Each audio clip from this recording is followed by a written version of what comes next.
Oh, it's at 100. Okay. Yeah. Hello, Love Bay. Hello, hello. I have a special guest today on the Mental Health Hour. I know I've been saying I'll have some others offer their insights on our topic of addiction. So I'm really excited because Cassandra Francis is here.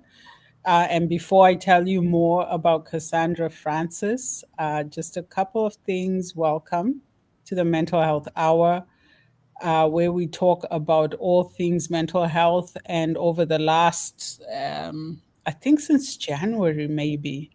Yeah, over the last 5 months, we've been talking about addiction. We've talked about Wow. um, alcohol addiction or alcohol misuse. We've talked about marijuana. We've talked about prescription medications. We've talked about sex addiction. We've talked about um, food addiction.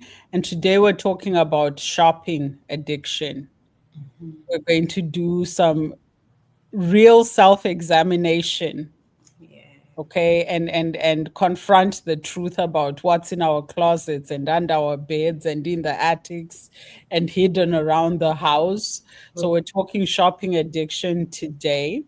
And remember, Mental Health Hour, this is about educating each other, offering information and resources so we can make informed decisions about our mental health, whether we need to go see a therapist, a physician, a psychiatrist. Some of you, I know you'll lean into your church counselor, which is grand, but we need to make informed decisions and get the help that we need. And that's what the Mental Health Hour is about. So, welcome to Cassandra Francis.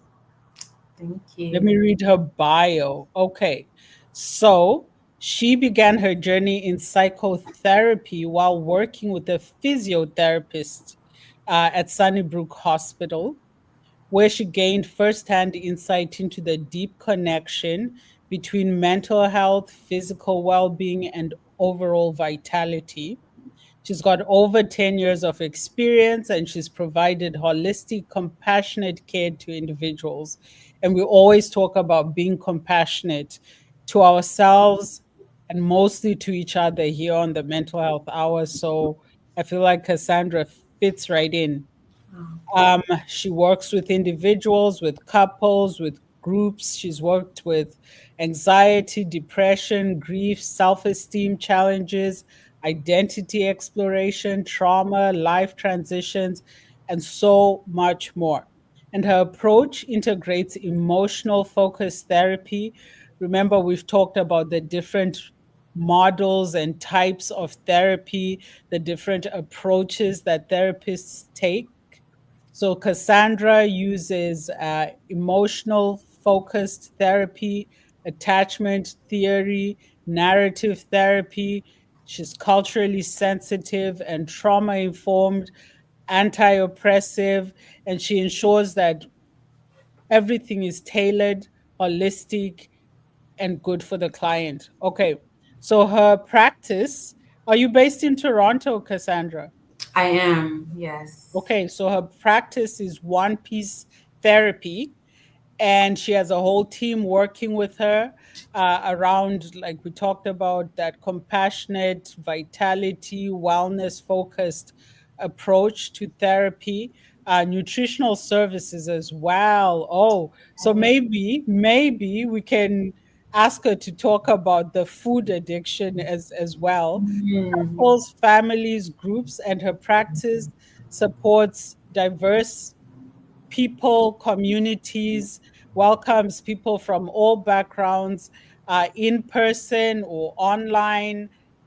And oh, listen to this, they lead monthly free, yes, FREE, Yes. psychoeducational events. Okay. So look that up, One Piece Therapy, Google that. And her name is Cassandra Francis. So welcome, Cassandra. So excited to have you. Thank Usually it's just me talking for a whole hour. It's Okay. exhausting. So Yeah. I'm really excited to have somebody to talk to today Okay. on the Mental Health Hour. And remember, you can text, you can email, you can call, you can comment on whatever platform you're listening to. Text us 437-778-3299. 437-778-3299. We're on WhatsApp as well, and our country code is 1. All right. So, Cassandra, Yes. we're Dr. talking about addiction, Okay. and we've covered, I would say, the basics. So, we know that addiction is something that needs treatment. It's very hard to deal with on your own. Yeah. Most people will need help if they are to recover, if they are to, um, especially when we're talking about recovering your life, right? And we talked about there's always some kind of trauma or mental health thing underlying that addiction. We Mhm. talked about the compulsions, that it is a compulsion, which means the person has lost control and they're not making decisions deliberately. Like when we say, like, don't you know that doing those drugs or that sex addiction is destroying your marriage, it's destroying your home? It's not that they don't know, it's not that they don't care, it's that they've lost control. And Right. it takes help to regain that control. A lot of people text and ask, so can it be cured? And Mhm. say no, it's that's not the right word. Mhm. There's treatment, there's recovery, but cure in the sense that you have a cold, you take some medicine and da da da, and then you Right. say I'm cured, the cold is gone. That's not how it works. Right. So what are your thoughts so far, Cassandra? I completely agree with you. I completely agree with you. I think part of what people are also can associate with cure, especially when it comes to addiction, is that all the remnants of what transpired in their life during that time will be solved. Everything is brand new, everything is great. The consequences never happened. Mhm. So I find saying cure kind of wipes out Mhm. everything that Yeah, can happen. yeah. That's a really great point. The idea that if somebody is saying no, I'm no longer using, or I'm no longer this, or we've talked when we're talking about sex addiction, how some people have to abstain for a Yeah, certain period of time, even when they're in a relationship, maybe marriage, long-term relationship, whatever. That partner has to also abstain in support of their partner. So it right. is complicated, it is challenging, and it does challenge relationships quite a bit. And it's not just sex addiction. I can't think of any addiction that I would say is easy on relationships. Absolutely. As soon as you put the word addiction, it already comes with its own challenges. Because as you already Mhm. mentioned, you feel that sense of losing control, and you do Mhm. lose control. So you not having control over your own body, your own mind, that would impact any and everybody that's Mhm. around you, and not just romantically, Yeah. but of course, work wise, friendship wise, with yourself. Like Mhm. all relationships are impacted, even spiritually, Yeah. as you mentioned too. It takes up your whole world. That's a sense of losing control, Yeah. right? Yeah. I love that, like even with yourself, and this Mhm. is where issues of like even self-esteem come in, but Right, also self-harm and suicidal ideation, because a lot of people going through addiction, experiencing addiction, who've lost control, start to think that the only way out of it is to take their own lives, right? Mhm. Yeah, Mhm. yeah. So that's a really great point to bring up, even that relationship with yourself. Okay. So today we're on shopping addiction. What are your thoughts on that? Yeah. Well, I also want to give the disclaimer. I don't Okay. specialize Okay. Yeah. in Yeah. it, yes, but I Yeah. do, it's the aspect of what it does that Hmm. I specialize. As you said, the Hmm. self-esteem that can be impacted, the relationships that are impacted, Hmm. even the coping Yeah. mechanism. Because I find, especially with shopping, there's certain addictions that I'm like, okay, I can specialize in that somehow. But Okay. otherwise, I'm like, I don't know too much. But Hmm. with shopping, it's like it's a fine line between what is an addiction, what is not an addiction, because naturally we all shop to a certain Hmm. extent, right? We need new clothes, especially if we're in Canada, Hmm. right? The seasons change constantly, so we Hmm. need new Yeah. clothes to keep up with the Yeah. seasons. But again, addiction is its own thing Hmm. that can Yeah. go, unfortunately, very far. Hmm. Unfortunately, very far. Hmm. Yeah, I think shopping is similar to food addiction because you can't say I'm not going to eat anymore. You have to Exactly. eat. You have to You eat. can't say I'll never go into a shop anymore. And the thing is, you brought up clothes, but I've had clients who were just shopping. It can Mhm. be clothes, it can be food, it can be. I had one client who spent so much money in a bookstore, Right. so much, like ridiculous amounts of money buying books. Yeah. So it's not even just clothes. I think True. yeah, most common might be the clothes. I think a few weeks ago we were talking about a woman who was in the news, Toronto, Mm. and she had like 58 pairs of uh, LV shoes. I was about to say shoes is a strong one. It's Yeah, and very common. and stereotypically, it's often women Yeah.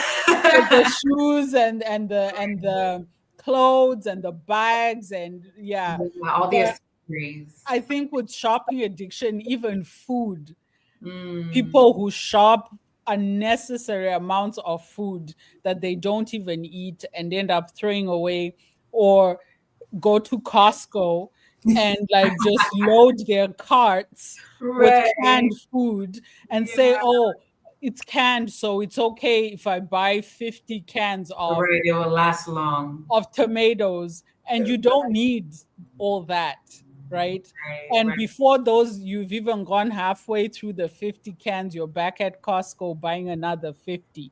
Right. I've had clients in those types of situations Mm. where they're just shopping and shopping and cannot stop. Yeah. Yeah. That's a great point, Dr. Tapo. So that line, right? Yeah. There's I sometimes we like to point out the pop cultural references like retail therapy, right? And I Mhm. hear that a lot. Oh, we're going for some retail therapy, and I kind of give side eye when people say stuff like that. Yeah, I'm like, oh, it's like, okay. how often did you do that this week? It's, yeah, definitely. So when do people cross the line? And the fact that somebody is calling shopping therapy, for me, it's alarm bells. Like Mm, right away. Why right, shopping your therapy? Why do you need to spend money to feel better? Because right. right, what's up with that? It's true. So how do we know when we've crossed that line from retail therapy to it being a real mental health issue? Mm. I appreciate all things that you said just now, Dr. Tapo, because, it is very colloquial to people. They throw out therapy quite often these days. Yeah. Like, this is your therapy, coffee is their therapy, the gym is Mhm. their therapy, so many things. And as much as there's a lot of things that can make you feel good, there's also therapy that is therapy. Mhm. Right? I think that's so important to acknowledge. But with your question, it is a fine line, and I think it really goes back to the term addiction, Mhm. right? Like, how much does it feel outside of your control when Yeah. you are purchasing whatever your heart desires. Mm. I do, even, self-disclosure a bit. I understand that retail therapy, it feels good. It's like, you know what? I just needed a new shirt. Mhm. Like, I've been looking at my same shirt. I'm not feeling my attire. I keep going back to clothes because that's, I might be disclosing myself. Well, I disclose myself on ice cream, so yeah, I Ice guess that's, cream. yeah, for Oh, me it's ice yes. cream. That Yeah, is a weakness. yeah. But yeah, so, there's times where it's like, yeah, you might want ice cream, you might want a new shirt, and that's all you need, right? It's like, okay, you got it for that time, you feel better, right? Again, we'll talk about the need to spend money to feel better at Mm. another time, but it's it's okay. It's okay to want to pick me up, right? But I think when it comes to tracking yourself, Mhm. right? How often are you doing, quote unquote retail therapy, right? Is it to a point where it's every day, right? Now it's Mhm. part of your routine to go somewhere and buy something. Is it Mhm. um, impeding on the finances you're putting to what you're buying, are they overcompensating for you to pay your bills, right? Yeah. Or to meet your other responsibilities. So I think to the point where it starts being detrimental, to the point Mhm. where it's too frequent for whatever your frequency is, right? Because granted, context is everything. I tell all of my Mhm. clients, context is everything. Like there's Yeah. sometimes if we're talking about food, right? Mhm. You might need to go to the grocery store a few times a week because you live in a home with 6 other people that Yeah. eat constantly, Yeah. right? Then Yeah. that need, it makes sense. But if you Mhm. know, again, you have so much shirts or so much shoes, now you have to get a storage unit. Mhm. The retail therapy, we passed that. Mm. Mm. We passed it. Yeah. I'm just thinking about like, yeah, I think women stereotypically it's clothes, shoes, bags, Mm. and with men it's gadgets. Gadgets. Yeah. Gadgets. Yeah. Like you always have to do this, and I was just thinking, even as you were speaking, online shopping like Amazon, Mm-hmm. where somebody's receiving parcels every day. There's a little Amazon box outside. And it's Yeah. like, who needs that much stuff from Amazon? Like, for Right. real. Yeah. I think it kind of creeps up It does. on a lot of people, just like most other addictions do as well. Like, we're not Mhm. really paying attention, and before we know it, we can't control some behavior or some habit. And Right. shopping works the same way. And Mhm. so, like, how would you define addiction? Like, yeah, Mm. in lay people's terms, how would you define addiction?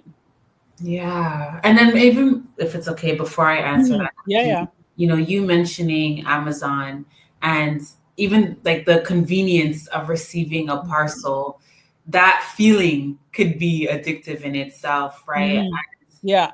I know a lot of these online shopping platforms, they feed off of people's like dopamine hits, right? Mhm. Even Temu, Mhm. they Yeah.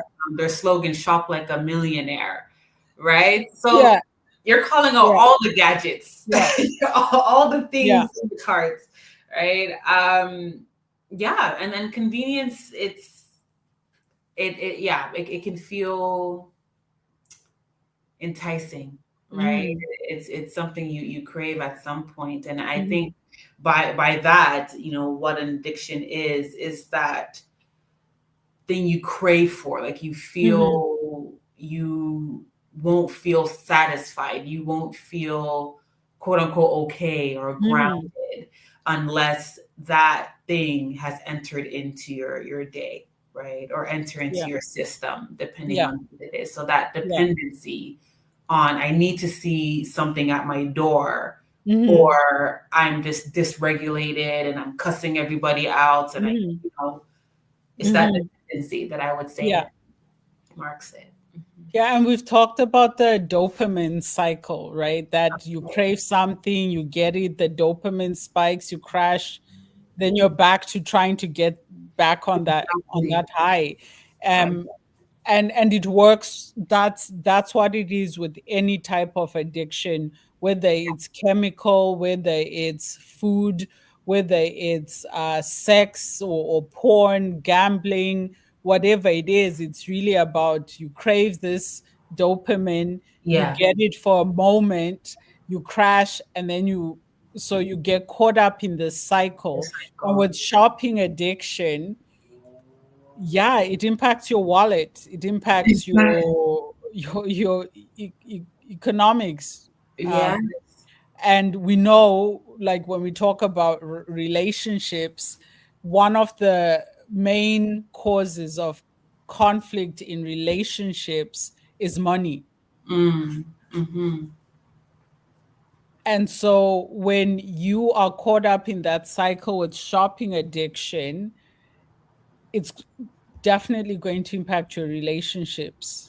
Absolutely. It can be an intimate relationship, it can be like really any type of relationship, because you overspend, don't have the money anymore, now you're borrowing money from your friends and family to cover your expenses, because you went out and bought something that's ridiculously out of your price range. Yes. Yes. You're living.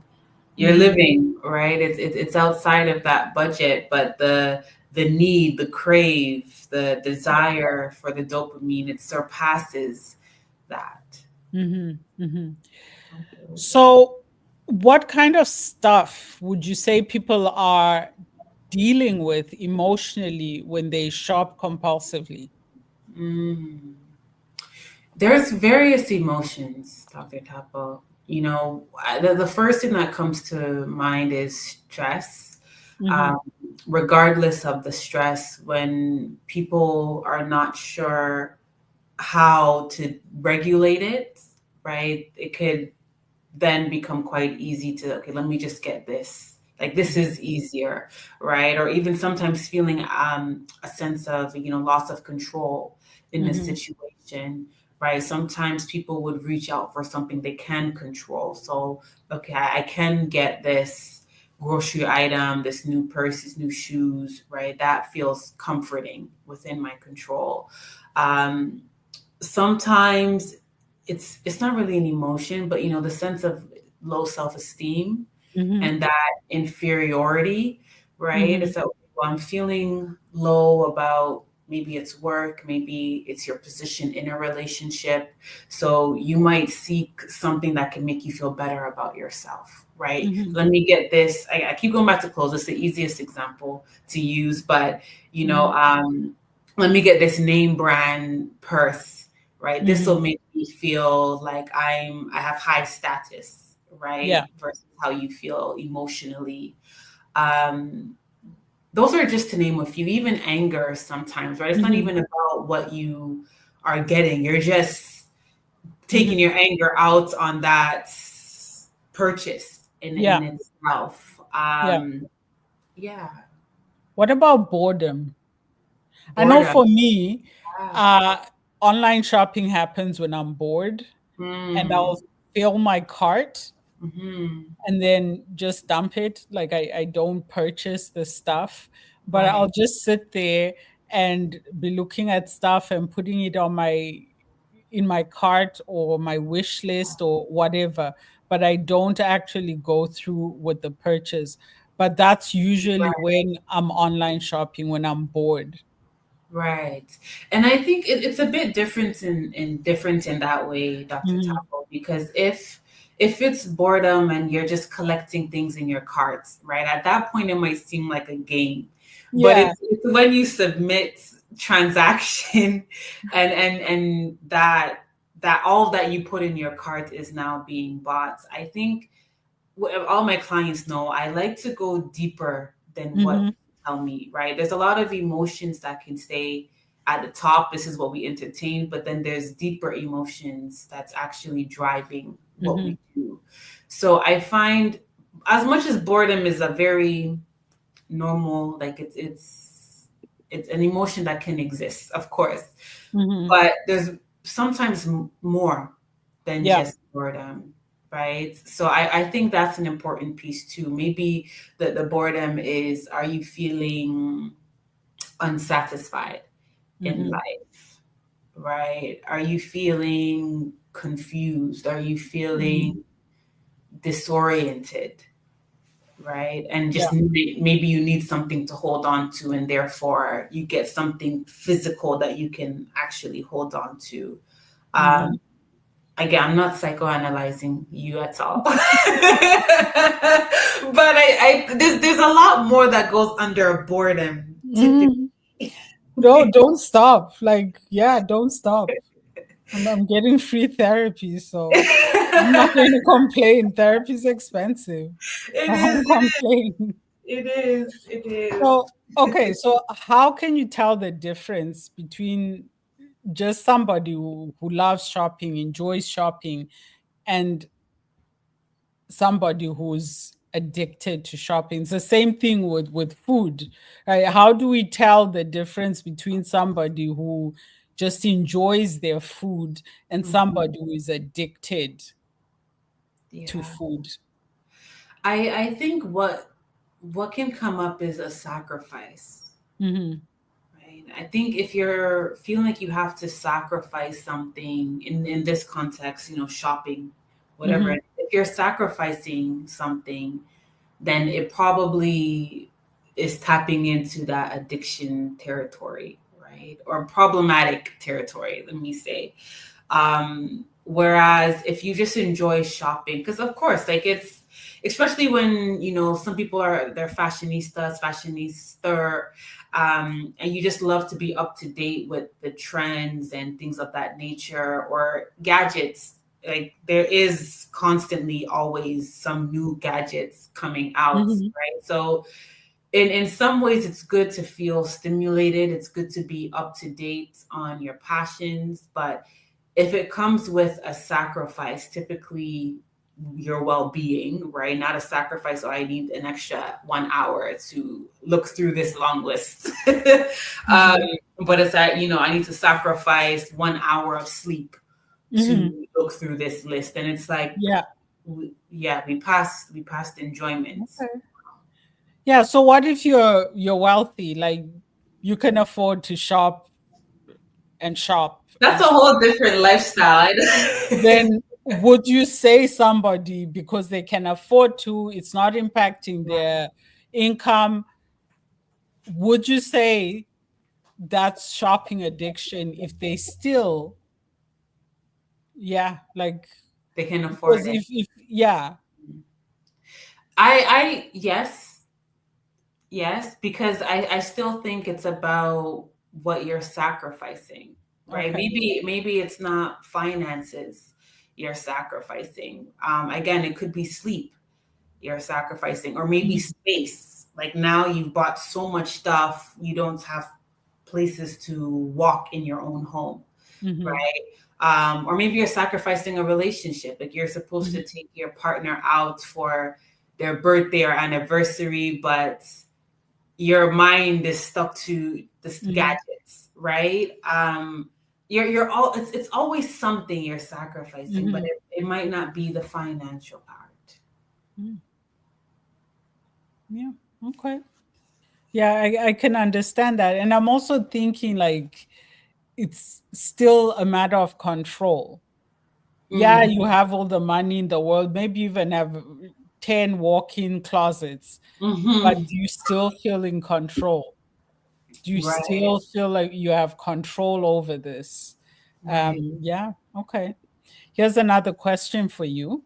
Yeah. How do you think things like social media, online sales, the like buy now, pay later, or Mhm. I've noticed with some, they will even lend you the money with no interest. So if it was $90, you get 10 months to pay back that $90 and there's no Right, interest. right. So they're making it easier and easier to shop online. Right? Yeah. So, how do you think those things are? impacting us socially in terms of shopping addiction and even hoarding?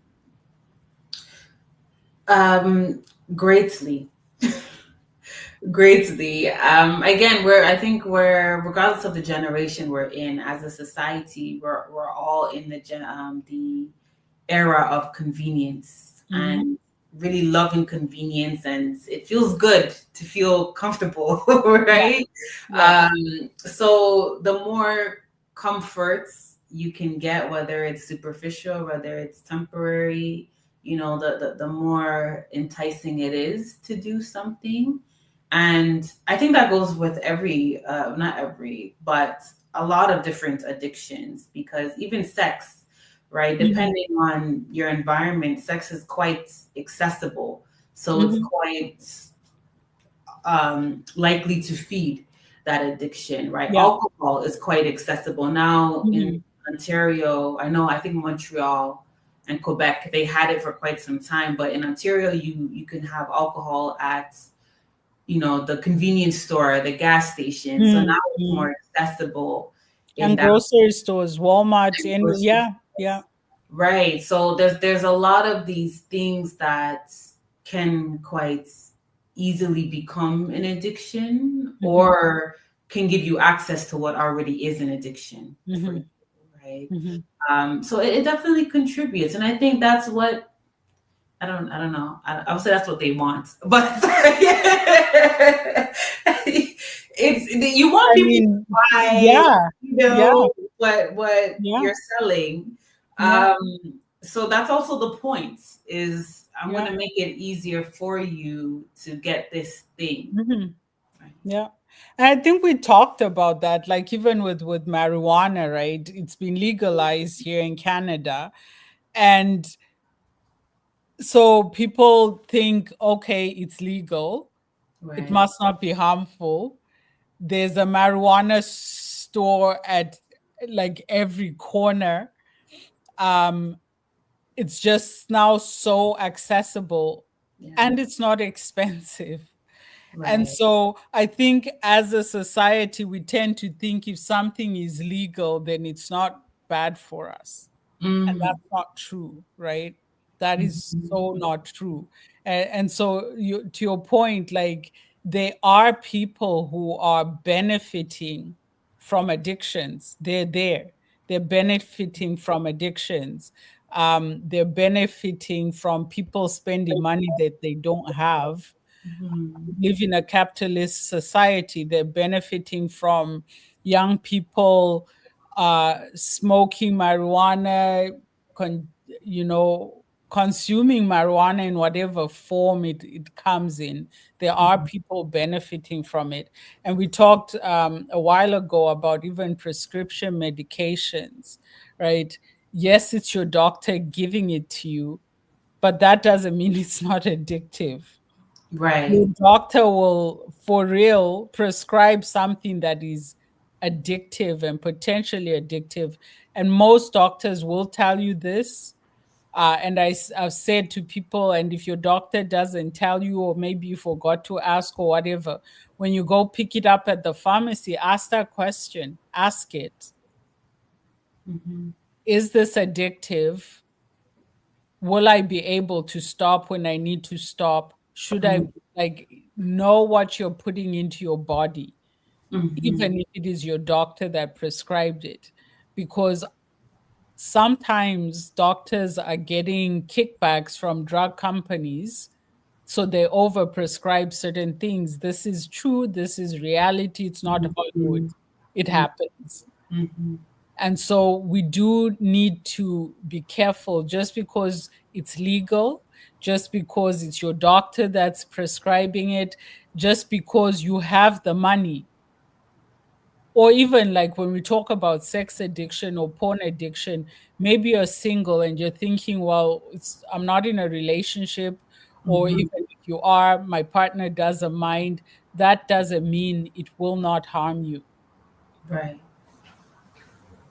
Right. Absolutely. All I right. think Mhm. Go on, go ahead. I was going to say that I think it's good to acknowledge, like, but basically what you're saying, Dr. Tapo, at Mhm. the end of the day, we would need to have that filtering system for our own selves, right? We would need to know at the end of the day what is best for me, Mhm. right? Or how could you advocate for yourself? So maybe, you know, you're not experiencing an addiction, but asking the right questions so and Mhm. you have that awareness that it could happen. So I don't want that to happen. Mhm. Um, I'm seeing these comments. They're so Yeah, yeah. Go ahead. Read the comments. yes. I wonder. I can see them when they pop up, but Okay. yeah. So we have Sean Williams. I don't know where you are, Sean Williams, but thank you. And Yeah. Sean says Cassandra is dropping gems. See? Oh, thank you. Yeah. Thank you. And they've also said being comfortable in your comfort zone. I think they are quoting you. Did you Mm, say that? Being comfortable in your comfort zone? maybe in different words. Okay. So I'm not sure. Sean Williams, do you want to tell us where that's coming from? Yeah. And we have Dari Singh in Toronto. And Sean Williams, please tell us where you're listening in from as well. It's always nice to know where you are Definitely. tuning in from geographically. Sometimes we get messages from, I don't know, Germany, Belgium, Oh, around the globe. beautiful. So it's always nice to know where you're listening from. Thank you. Thank you to our listeners.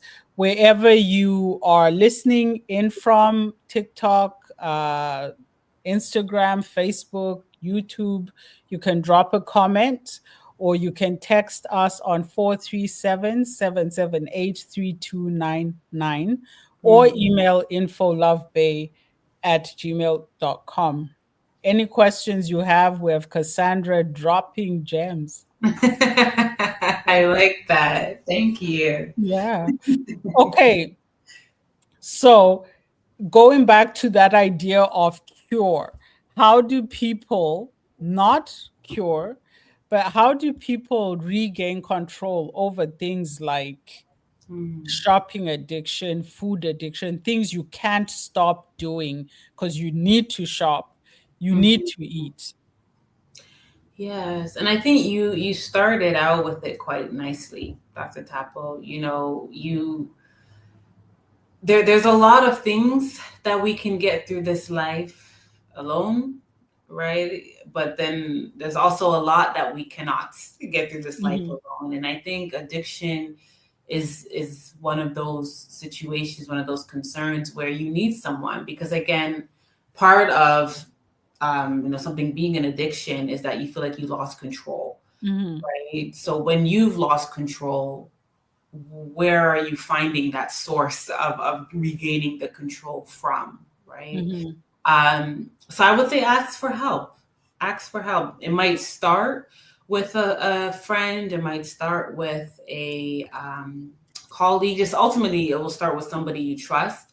But also, it could start with therapy, right? Finding a therapist that is best for you and your journey.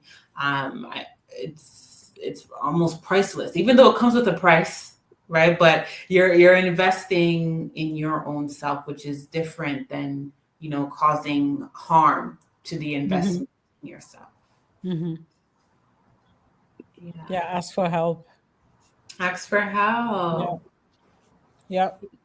What would you So say, Dr. Capo? Can I I can mean, yeah, absolutely. And it's ask for help and mm, I think we often lie to ourselves as human beings. We tell ourselves it's not that deep, it's not that bad. Uh, right. I hear often enough, I can stop whenever I want to. And it's Mm, like, can you? Can you yeah. really? The denial. So yeah, that's yeah, and I always think or and say the worst lies are the ones we tell ourselves, right? Mm, You can lie to other people, and most people, when you're lying to them, they can tell that that's a lie, and they let it go, whatever, they're not that invested, whatever it is, or some people will confront you with your lie. Mm-hmm. But when you lie to yourself, like, unless you are willing to confront yourself, which means stop lying to yourself, right? It Right. is that bad, it is that serious, and it is destroying your life, and you have lost control. Um, Mm-hmm. so admit that you've lost control. I Mm-hmm. think in AA, that's one of the admitting you have a problem, right? Yes. One Yeah. of One the of the steps steps. of the 12 steps is Yeah. admitting you have a problem, because a lot of people won't. Right. And this is where, even last time when we were talking about food addiction, you have people hiding food in all manner of places, under the Mm-hmm. mattress, in the pillow, in the washer and dryer, like, because you don't want to admit you have a problem. Right. And then there's that cycle of guilt and shame. Yes. And so many people caught up in addiction get caught up in that cycle as well, and Yeah. that cycle is just so destructive, because That's, it won't let you get the help that you need. You feel ashamed, so you're not being honest about, I've lost control and I need help. mm-hmm. So that cycle of guilt and shame, the lies that we keep telling ourselves, I think if we can get past that, and like you said, get the help that we need, Mm-hmm. we and our circle, our family, our loved ones are better off. Yes. Okay, I'm going to ask you some true or false questions. True or false? Okay. Okay, all right, let's see. Okay, first one. True or false? Addiction is just a lack of willpower. False. Okay. Say more. False because, I'm sure in the last few months you've covered a lot of different parts of addiction, but even in our conversation, Mm, addiction has a lot more than just willpower that is lost. mhm. Yeah. So that's why it's false, because it's more than just a loss. I Okay. think last week or the week before, we were talking about how, because of that dopamine cycle and all that, that it can actually change the structure of your brain. It can. So it's not just about willpower, it can actually change the structure of your brain, Mm-hmm. because Mm-hmm. your brain is now functioning on that reward system level, right? Right. So if you're not seeing the reward, if you're not feeling it, you're constantly chasing it, and so Right. your whole mind just becomes focused on that. Yes, and even with the mind, it's like, what you don't, it's a muscle, right? So if you Mhm. don't use it, you lose it. So if your brain is Yeah, focusing great, on, great point. Yeah. yes, if your brain is focusing on this cycle, then other aspects are not going to be used and therefore damaged in its own way, right? So way more than just willpower. Here's your next one. Behavioral addictions like shopping and gambling Hmm. are easier to overcome than substance addictions. True False. or false? Okay. Yes. Honestly, I think, okay, I'm not going to try to rank all the addictions, but I do believe that the ones that are more socially acceptable Hmm. are arguably harder, like shopping, again, Mm, even eat food. mm, Like how do you even identify it's an addiction if yeah. you know you have to eat a certain way or not eat? Hmm. I find that the ones that are like very integrated into society, Hmm. it might be harder to see that it's an addiction. Hmm.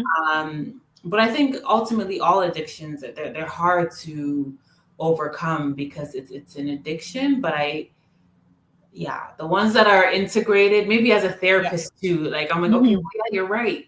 Like I understand it's hard to Yeah. limit this when it's at your Yeah. fingertips. Yeah. Yeah. Okay. M. Once an addict, always an addict. Oh. True or false? This is, yeah. Yeah, this is what they call the hot takes. I think they call it. That's a hard one. Um,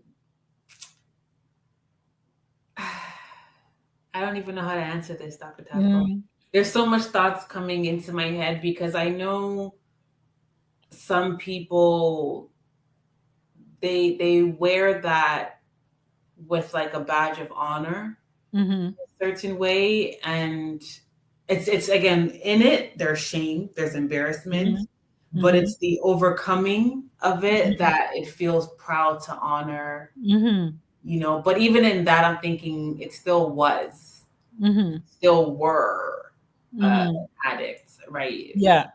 So I Yeah. think I think it's false. I think it's false. Process of elimination. Yeah, that one was deliberately tricky because like even and we've talked about like the Alcoholics Anonymous, AA, we've talked about Narcotics Anonymous, Shopping Addicts Anonymous, there's Sex Addicts Anonymous. I wonder Mhm. if there's Marijuana Anonymous. I don't know. I don't know. I know there's I think that narcotics. falls maybe under Narcotics Yeah. Anonymous. So it's a little tricky because a lot of those programs do say you will always be an addict, but Mhm. you have recovered, you are in Right. recovery. So that recovery is always present tense. You don't Right. say, I recovered from my addiction. You say, I am recovering from addiction. So Right. that's one way people look at it. And Right. people can go 40, 50, 60 years never having engaged in that behavior or touched the alcohol or whatever. And just like that, one day they trip up for whatever reason, and Mm. it feels like they're back to square one. So it is a little bit tricky because Yeah. it is both true and false in that we Okay. don't say you're cured. There's no past tense. We Mhm. talk about recovering. I'm a recovering alcoholic or sex addict, or that's the language they use because it's an everyday thing. Some Mhm. days are harder than others. Mhm. Some days, like if that, and that's why therapy is so so so important, Mhm. because that trauma that led to this addiction, those underlying issues that led to the addiction, if you don't address them, are likely going to always be a roadblock, right? Mhm. Likely always going to feel like a trap. And so that's why it's important to address those underlying issues, like Cassandra was saying, like there's Mhm. something under all that. So she's not an addictions counselor. She's Okay. a psychotherapist and would work with a lot of people who have addictions, but she's not focusing so much on the addiction itself, but Right. on a lot of that trauma, that underlying stuff, so Right. that you can regain control. But we always talk about it as present tense, as ongoing, Mhm. because it's not cured. Mhm. Just like we also talk about conditions like anxiety, depression, and that. And Mhm. people will write in and say, how do you cure depression or how do you cure anxiety? Mhm. And how would you respond to that? Yes, thank you for that clarification. Mhm. Yeah, it definitely was tricky indeed. Yeah. I was thinking of different angles, and you know what I thought too is Mhm. the narrative approach, Mhm. Yeah. right? Yes, because Yeah. some people feel proud by Mm. acknowledging, and other people won't. But it's the act, Yeah. That, yeah, you explained it well. You explained it well. Thank you, Dr. Tapo. Okay, So that yeah, question, when people ask, is there a cure for depression? Is there a cure for anxiety? How do you answer them around that? yeah. I do say no, not necessarily.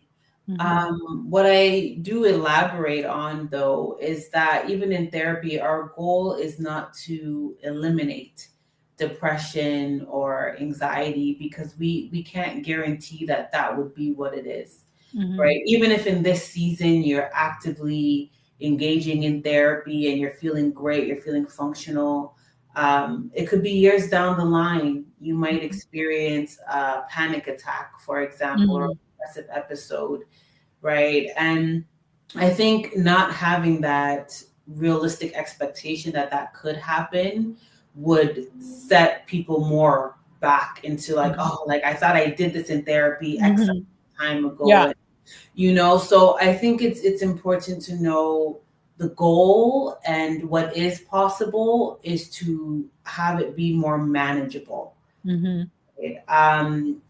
Having anxiety to the point where it's hard for you to function or engage with society, then we don't want that. We want to integrate into society, Hmm. Yeah. right? So that would be the goal, right? Hmm. Not to say, okay, anxiety won't exist. You won't have that, critical thinking of, you're not good enough, or things of that nature. But yeah, the goal, I would say, is to know how to regulate so you can be functional and live your optimal life, for whatever that looks like for you, knowing that it is possible that that critical voice could still be present. I know Hmm. I have clients that, we've gone through many sessions together, and they'll say, well, I still, like, this voice in my head that's telling me I'm not good enough, or Hmm. I don't know what I'm doing, is still there. And what I ask them is, how loud is the voice? Yeah. Right? Because if the voice is not loud and controlling your movements or your narrative, then Hmm. you won, right? But solely looking at if the voice is present, Hmm. like, it might always be present, Yeah. right? Same Yeah. with even that food Hmm. addiction, or the body dysmorphia, that Yeah. the voice might always be there of, Hmm. oh, you don't look good in this, but it's how loud it is, how much is it controlling you versus now or before. Yeah. Well said, Cassandra. Okay. Yeah. True or false? Addiction always starts with a conscious choice to try something risky. I think that's a little tricky as well. I wouldn't say so. Like, so Okay. false. Well, are we Yeah. four for false? Okay. Say more. Yeah, I think it's false, because it can sneak up on you. I don't think Mhm. anybody really aims to be addicted to anything, Yeah. right? Everybody wants to be in control of themselves, Hmm. of their narrative. So sometimes it could either be a predisposition, depending on Yeah.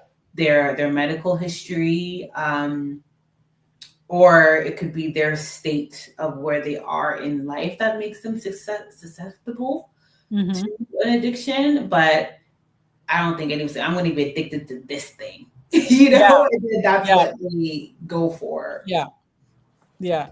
And that's the thing. Like, I know when I first entered the field, there were phrases like drug of choice and stuff like Right. that. Right. And it's so misleading Mm, because like once you're talking about choice, it's like somebody like deliberately said, oh, I am going to be addicted to right. oxys, so let me go to my doctor and kick this off. Like nobody does that. We Right. talked Right. before about how you can be a bunch of friends. You're all doing this thing, and your friends can like walk away from it. Life goes on, and you're Mhm. suddenly trapped in the cycle of addiction.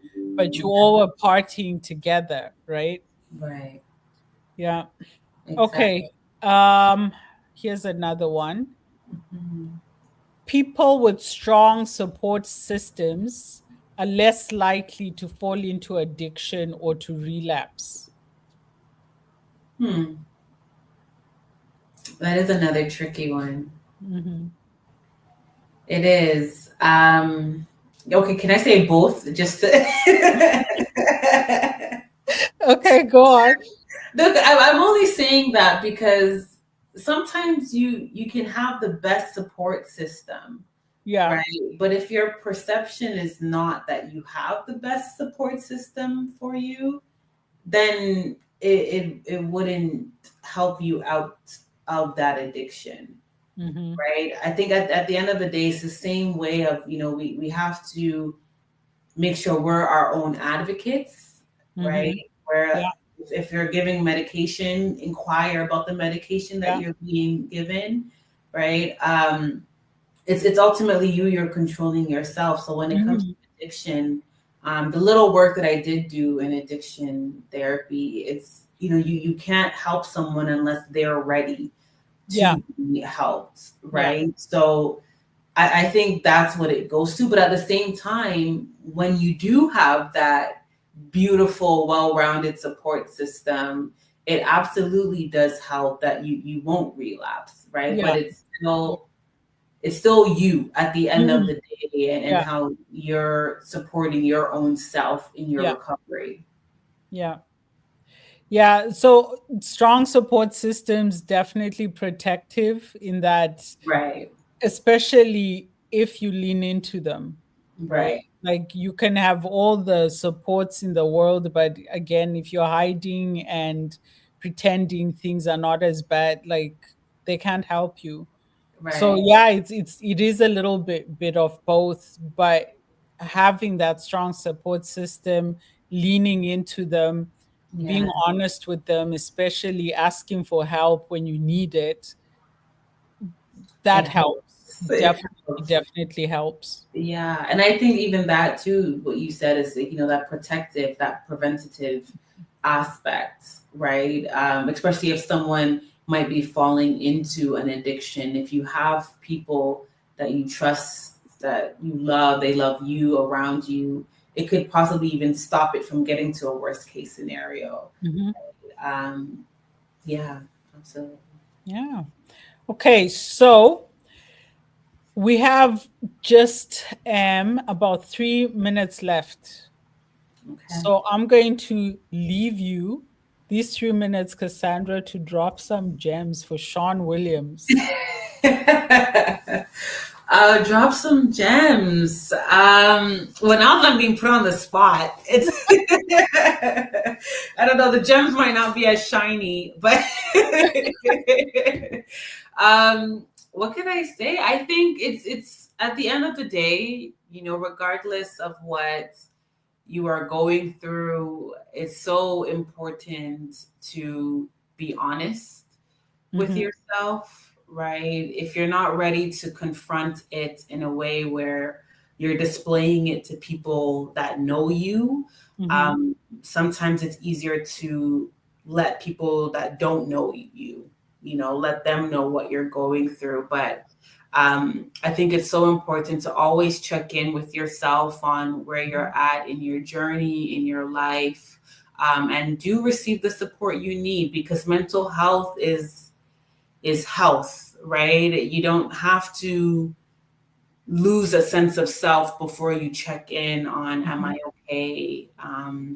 Or I'm not okay in some way. I need someone to help me figure out why, Mhm. right? Um, so always check in on yourself. The relationship with yourself is very, very important, and it helps to live a thriving life when Yeah. that's in check. Yeah. Thank you, Cassandra. So, okay, I'm curious. What's the MCP stand for? You have those letters after your name. Yes, all the letters we paid for, right? um, Yeah. so MCP is did my master's in counseling psychotherapy. Okay. Yeah, so that's my specialty. Mhm. And RP is I'm a registered psychotherapist, so that Mhm. is my license. Okay. Yeah. So thank you so much for joining us, talking about shopping addiction and then addiction just generally.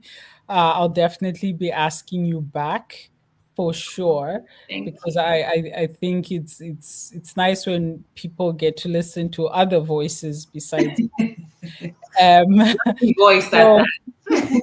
so I'll definitely be asking you to join us, and maybe you can talk a little bit maybe next time, because we're talking about eating disorders and food addiction. Uh, I, I I I can't remember what you were saying, but I started to recall around COVID, a lot of people were writing in and talking about they gained so much weight and they can't lose the Mhm. weight and they can't stop eating, and it started around COVID, right? Mhm. Um, so I think we do need to talk some more about that food addiction, and from a mental health perspective, we talk a lot about, things like the body mass index, BMI. We talk about obesity and all of that from a medical, I'll say medical perspective, but we don't really talk enough about food and mental health, why Mhm. that's such an important area to understand for your well-being. So I'll definitely be asking you back, Cassandra, and I'm so grateful that you joined us tonight.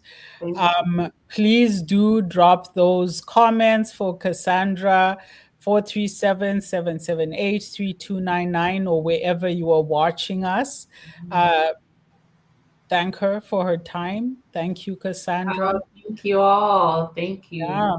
So wherever you are, I hope this month of May is like just, we're almost at the end of May, and then we're getting into June, and that's half the year gone, 2025, and time is flying. But I Right. hope that's been good for you, whatever your situation, wherever you are. Like I Mhm. always say, be kind to each other, be compassionate. If you are listening and somebody in your life might have some kind of addiction, shopping, gambling, whatever it is, approach them with kindness and compassion. Yes. Um, Share this link. Maybe they just need to hear things on their own without feeling judged and Mhm. forced and haunted and all of that. So thank you again to Cassandra. And as always, thank you so much to Love Bay Radio for this platform Yeah. where we get to talk about our mental health, encourage each other, show each other love. Good night. Good night, everyone. Thank you, Dr. Tapo. It's a pleasure.